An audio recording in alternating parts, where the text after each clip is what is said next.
Hello guys, it's Sandra from Inspired Keys, and I am now doing a video on a critique of Inspired Keys Academy member Gabriel playing Still.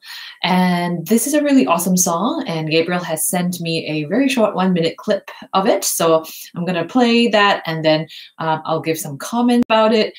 And as I comment on my laptop, I'm actually also playing and showing the specific notes that I play. So if you want to get a view of those exact notes that I play, and also seeing those notes notated on music staves in treble and bass clefs, and even to see the guitar tabs of them, that specific view video is available inside the Inspired Keys Academy.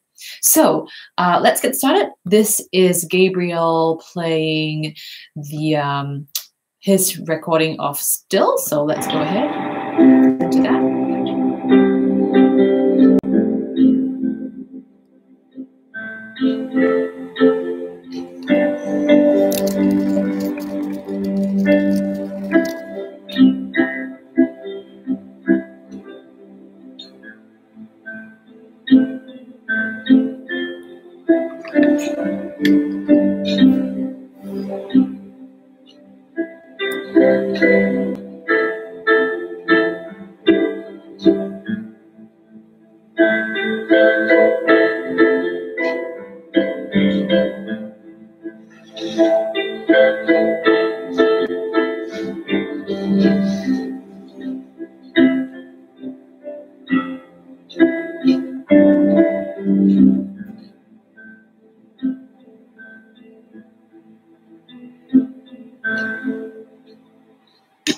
All right, so thank you very much, Gabriel, for sharing that recording. And there's a lot for everyone to learn together. So I do have some comments. I'm going to go ahead and show up my keyboard view. Hope you can hear my main stage recording.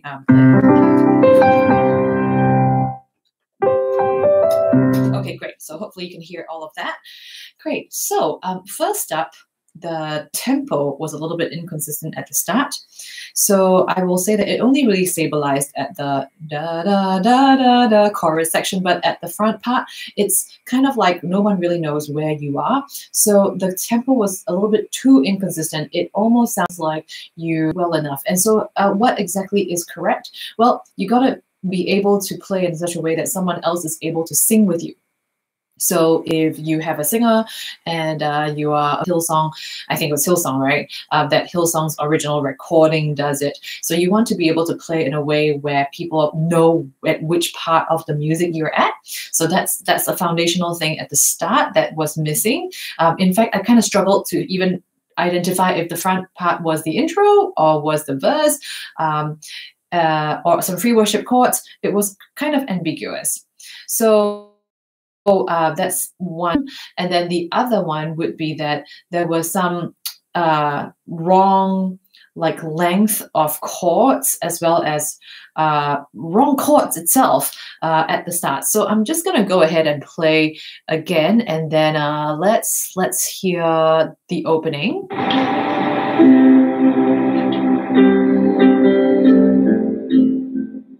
Okay, that's all very nice. Dum, dum, dum, dum, dum. There's a nice little melody on the top there.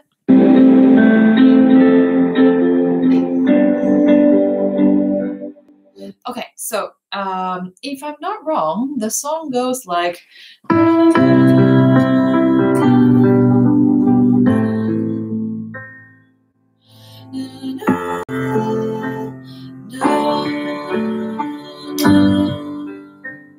Right? So there has to be a sense of 1, 2, change, 2, 3, 4, change, and change, and change, 2, 3, 4. So yeah, chords-wise, not all the chords were correct, I think, and even the rate of change of the chords were not exactly consistent. Let's keep listening.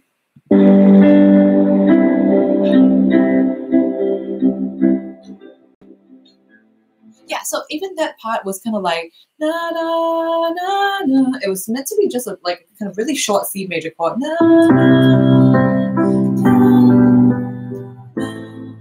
right? But that that C major chord, you kind of played like a pretty extended version. So that's not really allowed, because you can't just sort of extend a chord whenever you want the needs to sound like it's recognizable. So yep, that's something else to work on. Gonna go on with the recording here.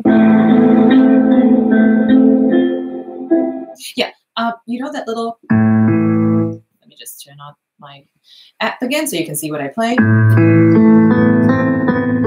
Yeah, there was this part that Gabriel was playing in between. That was great. Like, I like that recording very much. That pattern, da da da da da da da da da. It's a very effective kind of way to create a very smooth sounding ballad kind of song. Yeah, so at this point, da da da da da da, and you went on to C major. But I was thinking, wasn't the chord supposed to, before the chorus, wasn't the chord supposed to go like da da your mighty hand? Like, it should end on a G, not a C, I think. Yeah, so that's something to check on. Unless you're singing a very different version of Still, I really, really think that it should be ending on a G instead of a C there. Yeah, so that little hesitation you had there, right? You had cannot hesitate. So look, you are playing a slightly more advanced version because you're playing right hand melody and left hand chords, right? So when you combine both, you do have to think quite a lot. It's like a computer just having to deal with a lot of programs, right? So if that's hard for anyone watching this, simplify and just play chords, right? Imagine someone else is singing the tune, or maybe you can just sing it for yourself. Sometimes singing and playing is hard as well, but maybe just jam along with the recording so that you can just focus on one layer. Because if you focus on melody and chords, that's lots to think about. So if that kind of slows you down, just focus on chords. So da da da da, right? So that's go. It's really important to not hesitate. And if you must play an instrumental version of a song, like, right, if you have to do that, then you just have to practice to the point where you're able to play both melody and chords consistently. So it's like, imagine once the song starts, there's a click track, and the song just has to continue to unfold. Now, if you miss a beat or something, try and jump back into where the song should be instead of delaying everything else. Because yeah, I think that as a keyboardist, especially when you play in church with a live band, you really have to have a really high standard of excellence. You can't allow yourself to go like, what's that next chord again? Right, so that 1.5 millisecond in between, that extended, that chord there is not allowed. You just can't. Yeah, you have to be really, really able to continue and move on. So that's why practicing is really important, and you can't allow yourself to just have that little bit of gap there. So don't allow yourself. Gabriel and everyone watching, when you're practicing, make sure when you are in your room practicing by yourself in the privacy of your practice room, have that level of excellence and expect that. Like, you can't allow yourself to do it. If you catch yourself doing it, tell yourself, nah, that's not allowed. Work till you can just keep going. Don't extend unnecessarily, just even for a little bit of hesitation. Because when we play live, you can't allow that to happen. You can't do it if you have a live band. You can't do it when you're playing by yourself, because it's really important, right? We're playing in church, we're worshiping God, and we are leading people into the presence of God. And I was just doing my quiet time. I think it was First Chronicles, and it was talking about David, King David, and his band of musicians. And there was this verse that struck me, and it says there was like a ton of musicians he had. Can't remember that verse. I'm going to find it and hopefully put it into the description box below or something. And every single one of them was a master musician.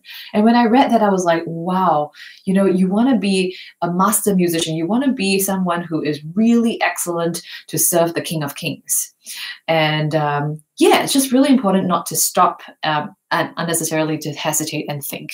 So something to think about there. Just going to keep going now. Okay, so now Gabriel was playing it's cool that we try to harmonize a melody. So the tune being, so what I'm hearing is Gabriel doing. So Gabriel was pretty much playing the accompanying or harmonizing that melody line all the time. And my personal opinion is that does not work all the time. It's a little bit like someone once told me, oh, if you want to harmonize, just always harmonize a third down or a third up, and that may not always work. When you want to harmonize something, you really need to know the harmony that is at play. So the only harmony notes you allow yourself to use in line with a melody or whatever is that it must match the chords that are existing. So if you play, okay, at this point it's all right. E fits the C major chord because C major is made up of, so there's an E in there, so the E works. Okay, but then when you go on to the next chord, which is chord 4, it kind of works because it's kind of like the 4 minor 7, right? It's a 4 minor 7.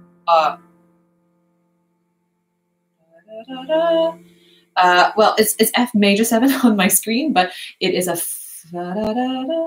F major 7. Okay, sorry, it's a 4 major 7. Yes, 4 major 7, which has a very jazzy feel. And then let's move on to the next chord. Okay, so here's where you have a G chord, and a G chord is made up of. So if you have G, B, D, and you have an E in there, the E is a non-harmony chord, non-harmony note, which is going to clash with the G, B, and the D. So that's why at that moment, it does not work. So, okay, not okay, not okay.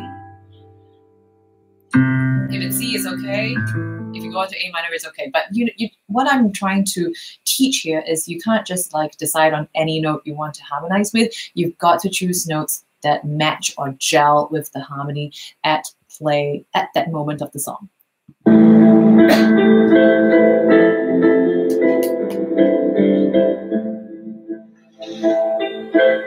Yeah, I gotta say that moment of the worship was really nice. It's just Gabriel was able to play consistent left hand doing something like, yeah, that's a very effective kind of accompaniment, really. I like it, and I think it works, so go for it. And that was a really nice moment. Yeah. Just a small little thing that I'm nitpicking here. I just wonder if the song actually is it dun, dun, dun, or dun, dun, dun, dun, dun? It's just a rhythmic thing. Like, is it like dun, dun, dun, or is it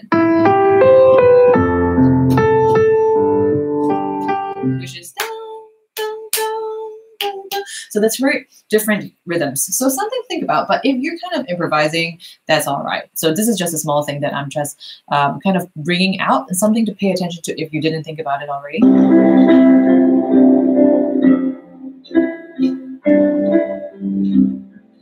Yeah, okay, great. So I'm hearing that you kind of like either you're improvising or you're trying to just create a slightly different melody line.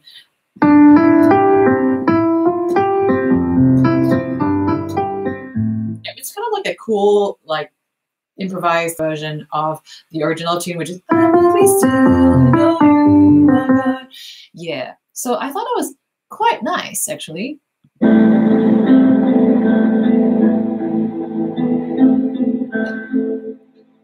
Yeah, okay, great. So that's all Gabriel has shared. That's the end of the 1-minute clip. And I just want to say that the ending part when Gabriel did,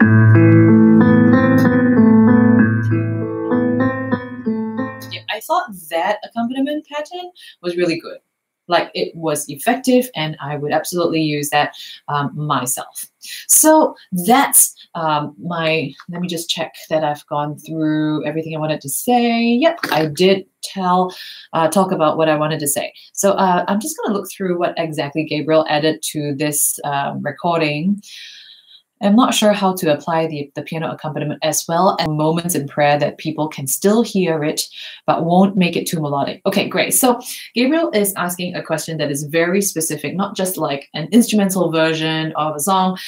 It's meant for prayer. So it's meant to be like a background music for people who are praying. And sometimes you don't really want something that is too in your face, like this is the song I'm playing. This is the very moment I'm at the verse now. I'm moving to the chorus. Sometimes you just want to be a little bit subtle and kind of like being at the background, right? So what I'm going to do is I will try to just play a little bit, and as I play, I'm just imagining myself playing for like a prayer setting at the moment, and I'll talk about what I'm doing, and let's see if that helps. Okay, so it's kind of like one song to last a pretty long time. Then I won't be pretty like emphatic on what the tune is, because I won't really want to do like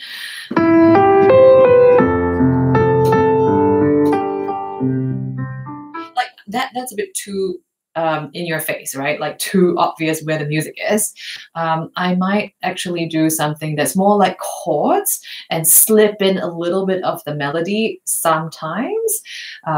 Because yeah, you were saying that, let's see what Gabriel said, how to use the song for moments in prayer that people can still hear the song but won't make it too melodic, right? So that's what Gabriel said, won't make it too melodic. So you don't want melodies, okay? You want to do more chord stuff, and if you do add melodies, it's short melodies that you kind of create using riffs. So something like, I think I'll start the song. Okay, so starting from the verse, something like that.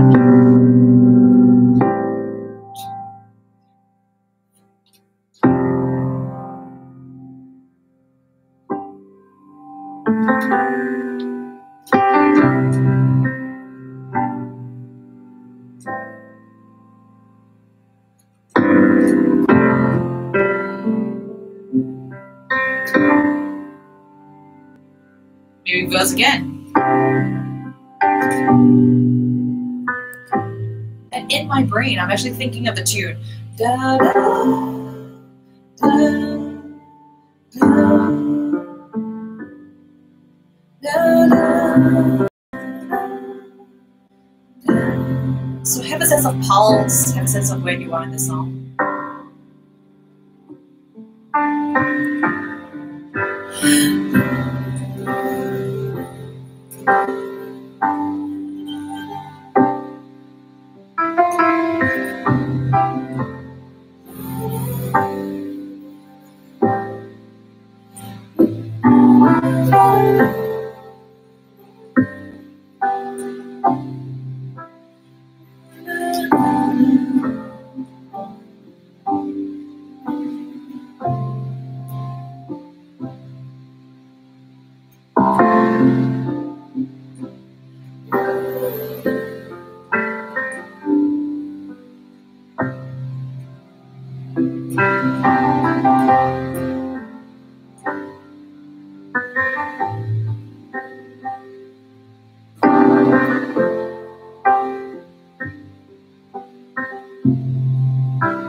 And sometimes, you don't even have to add all those licks that I was doing. Sometimes I might just, if I have to repeat the chorus again, right? And then, that was such a floral version, you could even just do like a really simple